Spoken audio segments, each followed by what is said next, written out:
The first thing I remember that night was the sting of humiliation. The kind that burns slow, starting deep in your chest and spreading until even your smile feels heavy. I stood in a gold-trimmed ballroom, clutching a champagne flute I couldn't afford, wearing a dress I'd borrowed from a friend. The chandeliers sparkled like something out of a dream, but all I could think about was how much I didn't belong there. And then he said it. "You shouldn't be here, Maya. This isn't your kind of place." Those words came from him, Ethan Cross, the man who had once been my mentor, my inspiration, and the reason I believed I could make it in the world of business. He said it with that smooth, dismissive smile that had always made people trust him, but that night it sliced me open. I had been invited, or so I thought. The email had my name on it, embossed with the logo of the company I had helped build from the ground up, Lyratech Innovations. I'd started there as an intern fresh out of college, working 70-hour weeks, pouring everything I had into a dream I didn't even fully own. Lyratech had been my home, my purpose, my so-called mentor, took everything from me. It started small. My ideas were suddenly his. The presentations I built were delivered by him. The credit that once came my way shifted in his direction. I told myself it was part of paying my dues when the company won $1 million government contract based on a proposal I had written.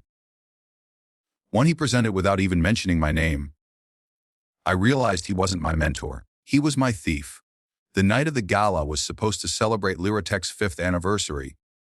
I thought maybe, just maybe, after all my work, I'd finally be acknowledged. But when I arrived, every smile was tight, every whisper was about me. That's when Ethan approached, his designer suit gleaming under the chandeliers, holding a glass of champagne like a king surveying his court. "Maya," he said, tone dripping with false charm. "Security almost didn't let you in. You weren't on the final guest list." My heart dropped. I checked my phone again, reading the invitation that had seemed so real. It hit me then. He'd set me up. He wanted to make sure everyone saw I didn't belong. So I smiled, holding my head high, even though my knees were shaking. "Don't worry," I said softly. "One day, I'll own something you can't steal." He laughed, a cruel, dismissive sound that haunted me long after I left that ballroom in tears. For months after that night, I hit rock bottom. I lost my job, my apartment, and most of my confidence. The industry was small, and Ethan had influence. Every job I applied for seemed to vanish once someone checked references. I was blacklisted. My friends told me to move on, to leave the tech world behind. I couldn't. I had to prove that I was more than what he made me feel that night. So I started over, small. I rented a corner desk in a co-working space and began freelancing. I took every small client I could find, startups, local businesses, even nonprofits. I coded websites at 2 a.m., ate ramen noodles, and used the same laptop I'd owned since college. Then, one day I met Lila Tran, a quiet but brilliant investor who saw something in me that I'd forgotten existed. She asked me to pitch my own project, something that wasn't tied to Ethan or Lyratech. That's when I created Novamind, a software platform designed to help small businesses use AI without needing a tech team. For the first time, it was mine. My idea. My name. Novamind grew faster than I could have imagined. Within a year, we had a small team and a few major clients. Within 3 years, we were competing with companies like Lyratech. Investors who once ignored me were suddenly calling. And Leela, she became not just my business partner, but the sister I never had. Still, part of me stayed haunted by that night, the laughter, the humiliation, the feeling of being invisible. Then, one morning, my assistant walked in holding a thick envelope. "You're going to want to see this," she said. Inside was a letter from a law firm. Lyratech was being investigated for financial fraud and intellectual property theft. Ethan Cross had been caught inflating profits and stealing client data. The board had voted to remove him as CEO, and they were offering me the position. At first, I thought it was a joke.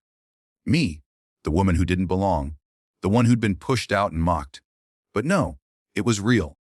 They needed someone with integrity, someone whose name could rebuild what he destroyed. I remember walking into Lyratech's glass tower for the first time after all those years.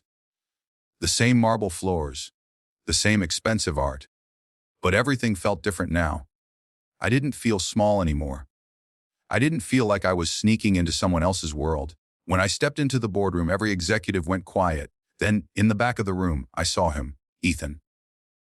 Disheveled, desperate, no longer the golden boy. His eyes widened when he saw me. "Maya," he whispered, disbelief dripping from every syllable. I smiled. "You're right, Ethan," I said. "I didn't belong at your gala. I was never meant to stand beside you. I was meant to stand above you." Running Lyratech wasn't easy. Cleaning up the mess he left behind nearly broke me all over again. But I did it. With transparency, with hard work, and with a team that believed in something more than money or status. I merged Lyratech and Novamind under one name, Lyranova. And when we unveiled our new logo, it wasn't just a company reborn, it was a symbol of survival. Today, people know my name, not because I fought for a seat at someone else's table, because I built my own. I still think about that night sometimes. The way he looked at me like I didn't belong. And I smile, because he was right. I didn't belong at his gala. I belonged at the head of the company he stole from. And now, my name runs it. Maya Crosswell, CEO, founder, survivor. Because sometimes, being told you don't belong is the greatest gift life can give you. It's the spark that makes you build something no one can ever take away.